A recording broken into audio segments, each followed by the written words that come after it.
ওকে, আমরা ক্লাসে চলে আসি।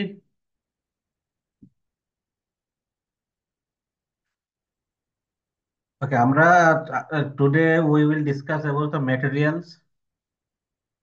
Materials, there are different types of materials: metal types materials, plastic type materials, wood, glasses,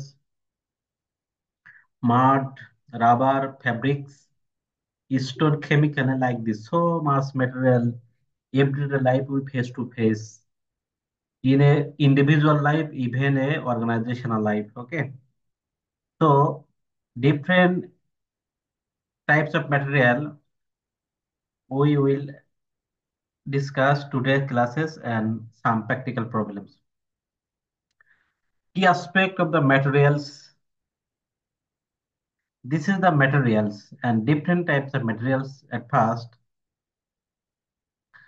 plastic types of material. Plastic types of material, we can divide it two types: thermosetting and thermoplastic. Thermosetting, polyester, melamine, and polyurethane.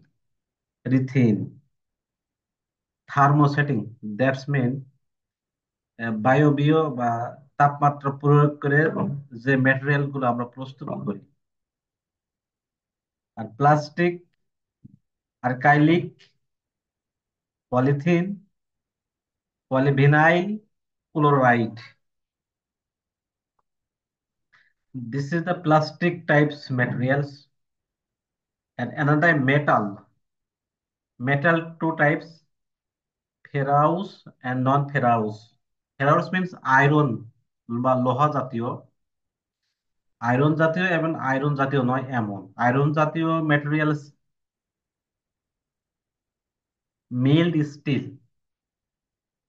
Stainless steel,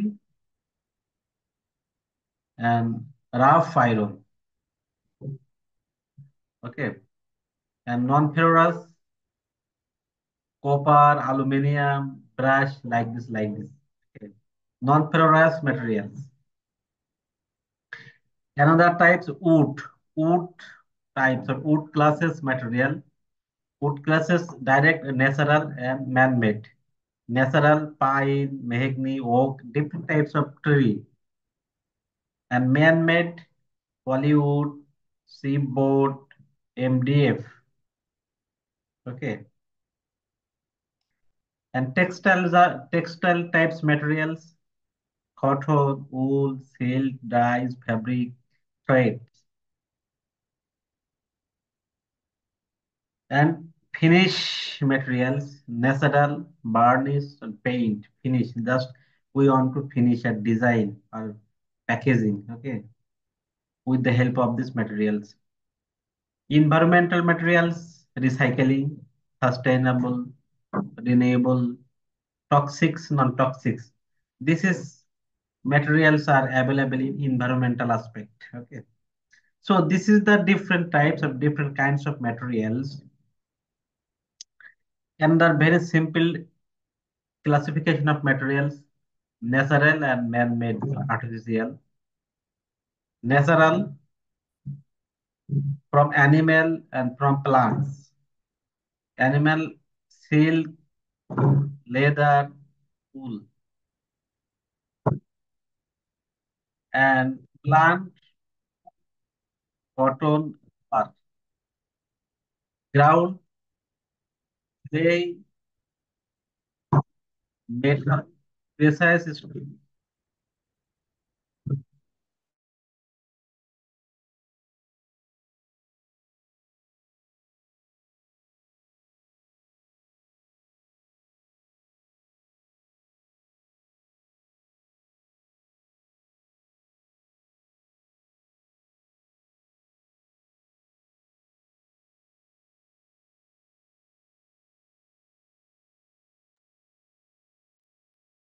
Man-made: glasses, plastic, ceramic, like this. Okay.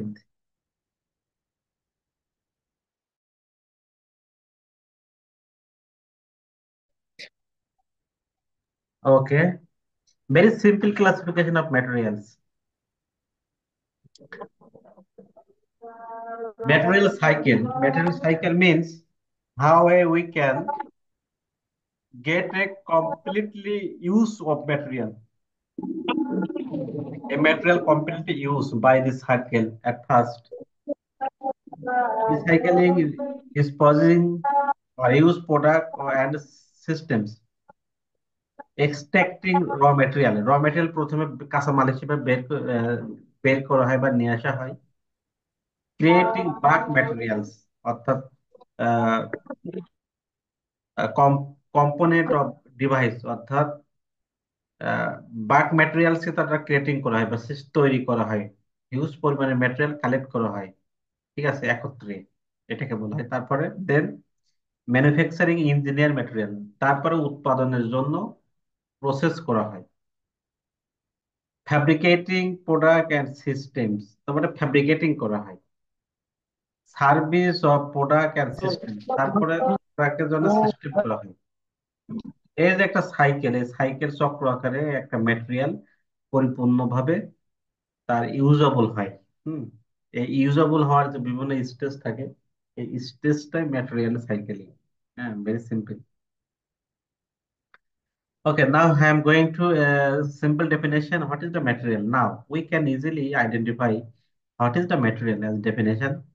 A process encompassing acquisition, shipping, receiving, evaluation, warehousing, and distribution of goods, supplies, and equipment. কোনো equipment, supplies অথবা দ্রব্য সামগ্রী অর্জন করার থেকে শুরু করে ভোক্তার কাছে পৌঁছানোর যাবতীয় প্রক্রিয়াকে ম্যাটেরিয়ালস এর আওতাভুক্ত করে। তো ম্যাটেরিয়ালের স্কোপ কি কি থাকে? Planning, obtaining, controlling, storing, handling. এই অবজেক্ট বা এই স্কোপ গুলো আমরা আন্ডারটেকেন বা আমরা হাতে নিই একটা ম্যাটেরিয়ালকে মেনটেন করার জন্য, ঠিক আছে। না, techniques of the material control. Material control করার টেকনিক্স কি কি টেকনিক আছে? আমরা যে ম্যাটেরিয়ালটা, আমরা প্রথমে ম্যাটেরিয়াল সম্পর্কে জেনেছি, ম্যাটেরিয়াল কি ডেফিনেশন দিয়েছি, তারপরে ম্যাটেরিয়ালকে মেনটেন করার জন্য স্কোপ বা পদক্ষেপগুলো কি কি। এখন কন্ট্রোল করার টেকনিক্স গুলো কি কি? ম্যাটেরিয়াল ম্যাটেরিয়াল কন্ট্রোল করার techniques, level setting, stock level একটি technique. Economic order quantity, another techniques to control the materials.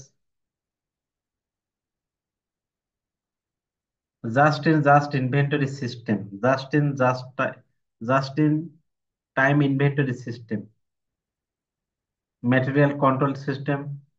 ABC analysis is another material control techniques. VAIR analysis, another material control technique. Perpetual inventory system, double bin system, and FSND analysis। অর্থাৎ একটা ম্যাটেরিয়ালকে control করতে হলে কি কি technique আমরা অবলম্বন করতে পারি? এখানে 8 ভাবে আমরা একটা ম্যাটেরিয়ালকে কন্ট্রোল করতে পারি টেকনিক্সে। তো এগুলো আমরা পর্যায়ক্রমে জানার চেষ্টা করব।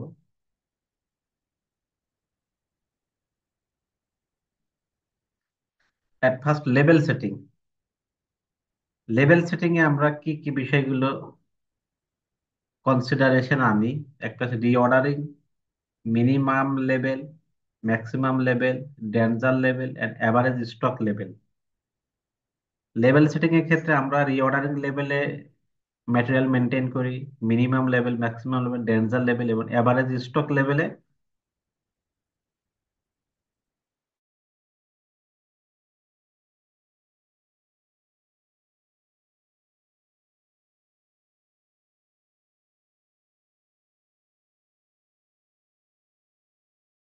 রকো দেন।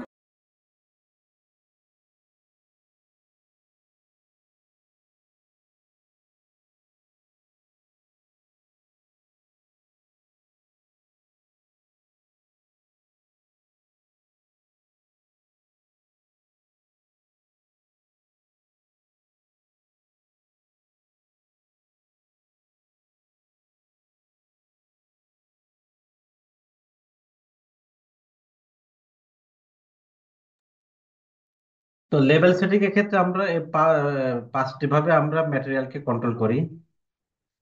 দেখে রিঅর্ডারটা আমরা কিভাবে দেখি? This is the reordering system. The point level of quantity or at which if the stock of a particular material in the store approaches, the storekeeper takes initiative for getting fresh supply অর্থাৎ fresh supply পাওয়ার জন্য যে ব্যবস্থা করা হয় store কিপারের দ্বারা, এটাকে reorder level বলা হয়। রিঅর্ডার লেভেলটা কি? Store keeper prepare purchase requisition, এটা ক্রয় করার জন্য রিকুইজিশন তৈরি করে। For fresh supply of material, fresh supply material, take initiative getting the fresh supply অর্থাৎ ফ্রেশ যে সাপ্লাই সেটা পাওয়ার জন্য যে রিকুইজিশন তৈরি করে, এটাকে বলে রিঅর্ডার লেভেল অফ ম্যাটেরিয়াল। ঠিক আছে।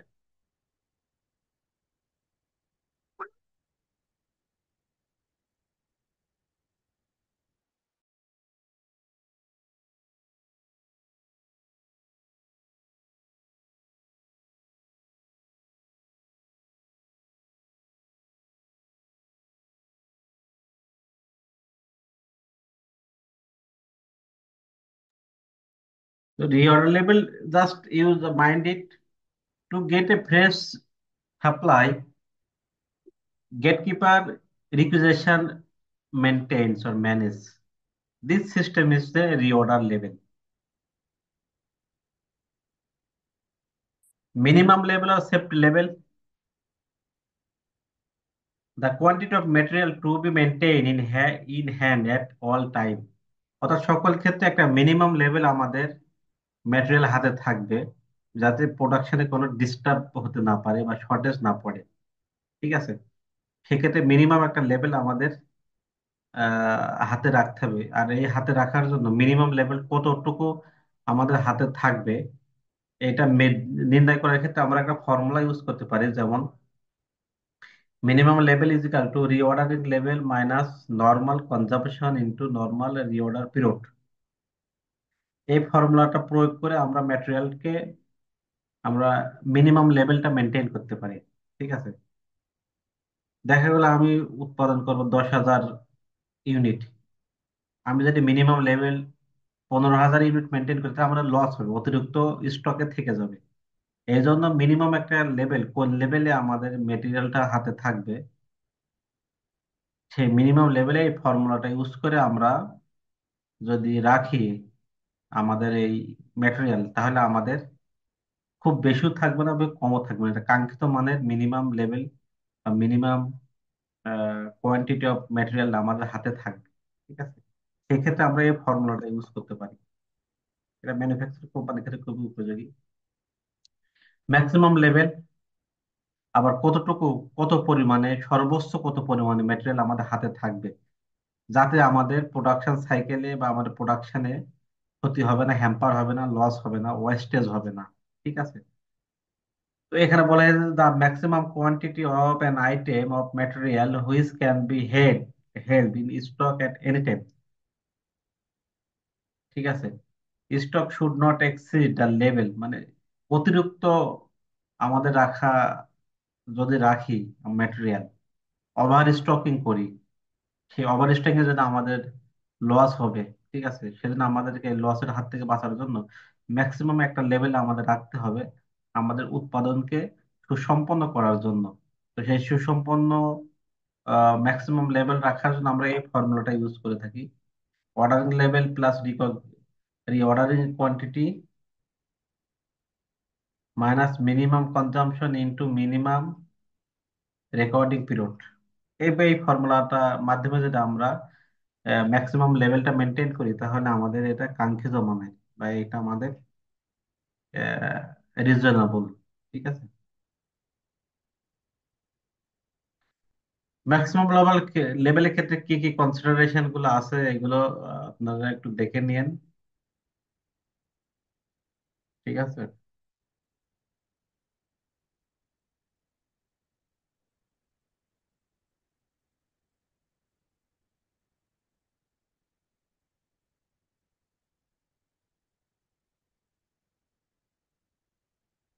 ডেঞ্জার লেভেল, ডেঞ্জার লেভেলটা কি? The level at which normal issue of material are stopped and issue are made only under specific instruction. অর্থাৎ কিছু কিছু সময় ম্যাটেরিয়াল আমাদের ডেঞ্জার লেভেলে চলে আসে, যেটা আমাদের উৎপাদন ব্যাহত হয়, কাস্টমারদেরকে স্যাটিসফাই করতে পারি না, বিভিন্ন কারণে ম্যাটেরিয়ালের শর্টেজের কারণে হতে পারে সেগুলো। তো এই ডেঞ্জার লেভেলকে পরিহার করার জন্য বা ডেঞ্জার লেভেলটাকে আমাদের এলিমিনেট করার জন্য, অথবা ডেঞ্জার লেভেলটা কখন আসবে সেটা পরিমাপ করার জন্য আমরা এই ফর্মুলাটা ব্যবহার করতে পারি, যেমন average consumption into maximum reorder period for emergency purchase.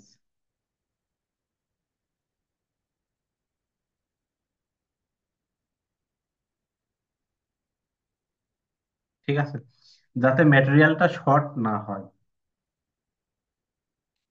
যদি শর্টেজ হয় ম্যাটেরিয়ালসটা প্রোডাকশনের ক্ষেত্রে, তাহলে এটা danger level.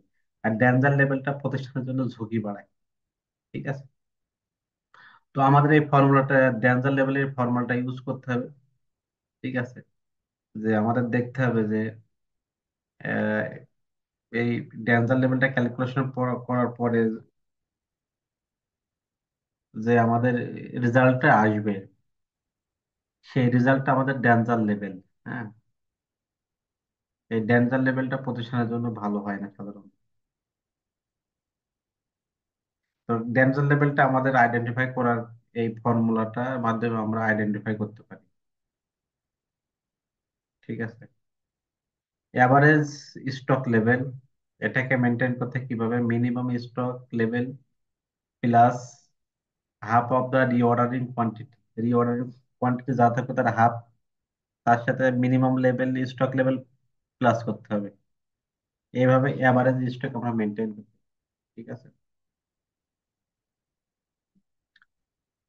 at last, economic quantity order very important. Economic quantity order very important. The quantity of commodity to be ordered at a time is known as EOQ. Answer, how much to be order, অর্থাৎ কি পরিমাণে আমরা store থেকে প্রোডাকশনে order করব। ঠিক আছে, সেই অর্ডার কি পরিমাণে করলে আমাদের উৎপাদন ভালো হবে, আমাদের লাভ হবে, ওয়েস্টেজটা কম হবে। ঠিক আছে, এই ফর্মুলার মাধ্যমে আমরা আমরা অর্ডার করবো সাধারণত। ঠিক আছে, আমার নিজের ইচ্ছা মতো অর্ডার করলে ওখানে ওয়েস্টেজ বেশি হতে পারে, প্রোডাকশনটা ভালো কাঙ্ক্ষিত মানে নাও হতে পারে। ঠিক আছে, এই জন্য ইওকিউ টেকনিকটা ইউজ করা হয় যে স্টোর থেকে প্রোডাকশনে কতটুকু মাল আমি নিব। ঠিক আছে, এইটাকে বলা হয় EOQ. Determine after considering the carrying cost and ordering cost. Carrying cost এবং অর্ডারিং কস্ট এখানে ডিটারমাইন করা হয় fixed in such a manner as to minimize the cost associated with ordering and carrying at the stock. স্টকে carrying cost কত, ordering cost কত, এগুলো এখানে fixed করা হয়। Total cost of particular material consist of it cost of acquisition, carrying and ordering cost. টোটাল কস্টের ভিতরে কি কি থাকে সাধারণত, acquisition cost, carrying cost and ordering cost. Total cost of material আমরা কিভাবে পাই, কস্ট অফ অ্যাকুইজিশন মানে আমরা পণ্য দ্রব্য বা কাঁচামাল ও কারখানা আনার যে প্রাথমিক খরচ, সেটাকে বলে acquisition, cost of acquisition, ordering cost plus carrying cost. Since the cost of acquisition remain the same at different level except when discount varies. For determined the EOQ, only carrying and ordering cost are considered. অর্থাৎ ইওকিউটা কি, ইওকিউটা হলো আপনার কারখানায়, store থেকে কারখানায় কতটুকু material আমরা নিব প্রোডাকশন করার জন্য। এই যে কতটুকু নিব, এটাকে আমরা অনুমান করে না নিয়ে আমরা এই ফর্মুলার মাধ্যমে যদি নিই, তাহলে আমাদের ওয়েস্টেজটা কম হবে আর প্রোডাকশনটা আমাদের ভালো হবে। এটাকে বলা হয় ইওকিউ। ঠিক আছে, অর্ডারিং সিস্টেম। তো এখানে ইওকিউ,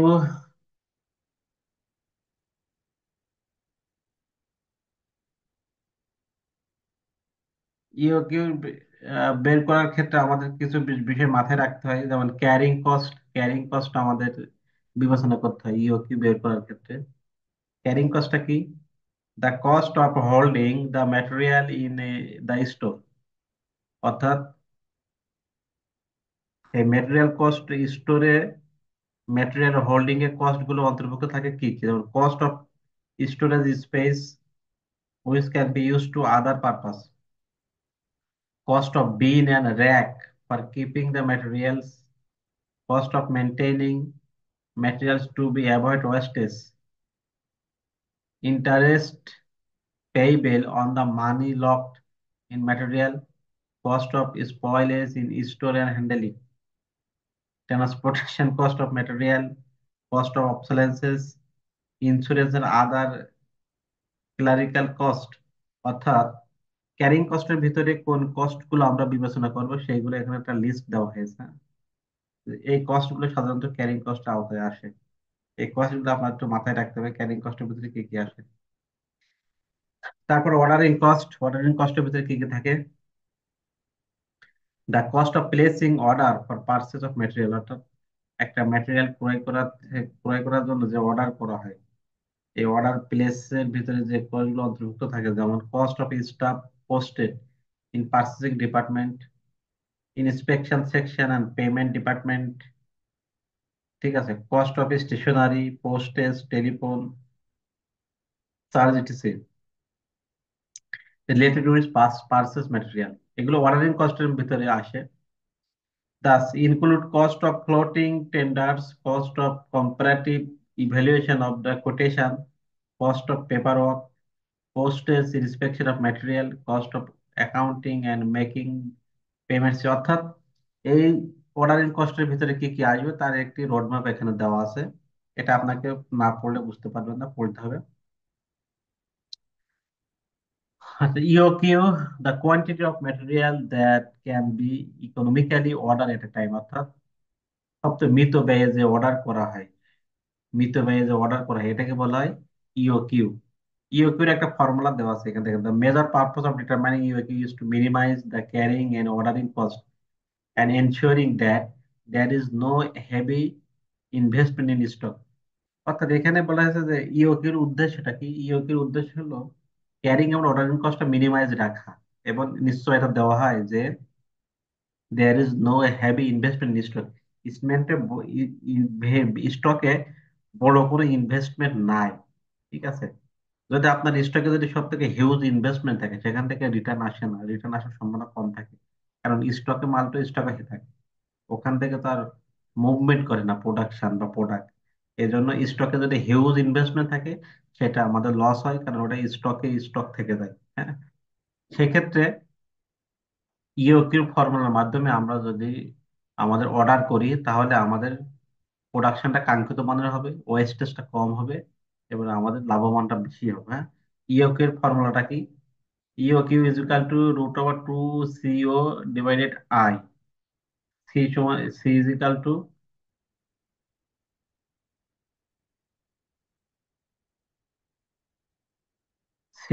consumption of material in units during a year।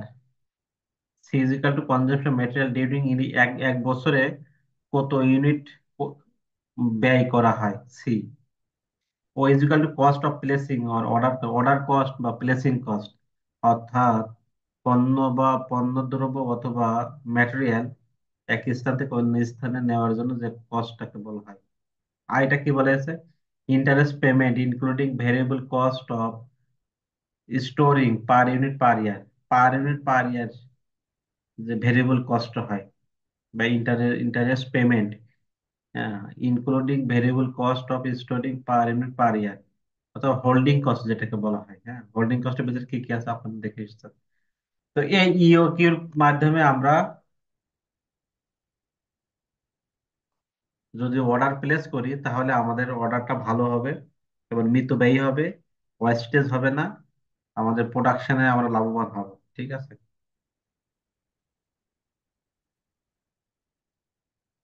Economic order quantity graphical representation. Economic এটা গ্রাফিক্যাল কিভাবে আমরা রিপ্রেজেন্ট করতে পারি, কস্ট অ্যান্ড কোয়ান্টিটি, ইওকিউ। ঠিক আছে। Total cost of carrying and ordering cost, carrying cost and ordering cost, একটা graphic দেখানো হয়েছে জাস্ট। অ্যাজাম্পশন অফ ইওকিউ, ইওকিউর কিছু বৈশিষ্ট্য আছে, কি কি বৈশিষ্ট্য আছে দেখি আমরা। The firm can place any number of order as it need, প্রয়োজন মতো যে কোনো আহ, এই ফার্ম প্লেস করতে পারে, যে কোনো নাম্বারে অর্ডার প্লেস করতে পারে ইওকিউ এর মাধ্যমে। ঠিক আছে, ইওকিউ এর মাধ্যমে যদি আমরা অর্ডারকে প্লেস করি, এই অর্ডারটা আমাদের জন্য কাঙ্ক্ষিত মানের। সেকেন্ড বলা হয়েছে price of the item remain stable which keep carrying cost constant, carrying কস্টটা কনস্ট্যান্ট থাকে। 3 নম্বর কি বলা হয়েছে, the quantity of the item to be consumed during a particular period is totally is known, or the quantity to be consumed in certain, অর্থাৎ এই এই assumption গুলো আমরা বিবেচনা করি ইওকিউ এর ক্ষেত্রে। Different between EOQ and reordering quantity, reordering quantity EOQ এর মধ্যে পার্থক্য কি? Reordering quantity is a quantity for which purchase order is actually given may or may not be equal to EOQ. In the absence of information of EOQ, reorder quantity may taken as EOQ. অর্থাৎ এখানে ইওকিউ order আবার ইওকিউর ভিতরে একটা basic পার্থক্য সেটা এখানে দেখানো হয়েছে।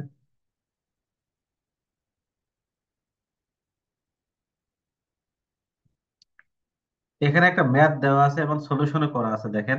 ইওকিউ, find out the EOQ from the followings and also show a graph identifying the EOQ. Annual uses 6,000 unit, cost of material per unit 20, cost of placing and receiving order 60, annual carrying cost on unit 10% of inventory value. তো এখানে দেখেন দেওয়া আছে C is equal to annual uses of material 6,000, O is equal to cost of placing on order 60, I is equal to annual carrying cost 10 into 10 divided 100 or 10%, ঠিক আছে, 10% is equal to 2 unit. তো এখানে ফর্মুলাটা দিবেন, দেওয়ার পরে এখানে figure গুলো বসাবেন। তো এখানে দেখা যায় 600 ইউনিট, যদি আপনি একটা একটা অর্ডারে 600 ইউনিট করে আপনি স্টোর থেকে নিয়ে আসেন প্রোডাকশন ডিপার্টমেন্টে, তাহলে আপনার ওয়েস্টেজটা কম হবে, প্রোডাকশনের মানটা ভালো হবে। হ্যাঁ, এর একটা মিতব্যয়ী হবে। হ্যাঁ, তো এই ইওকিউ খুবই গুরুত্বপূর্ণ ম্যানুফ্যাকচারিং কোম্পানিতে। এইগুলো খুবই গুরুত্বপূর্ণ, এইভাবে এই অঙ্কগুলো ক্যালকুলেশন করে নেওয়া হয়।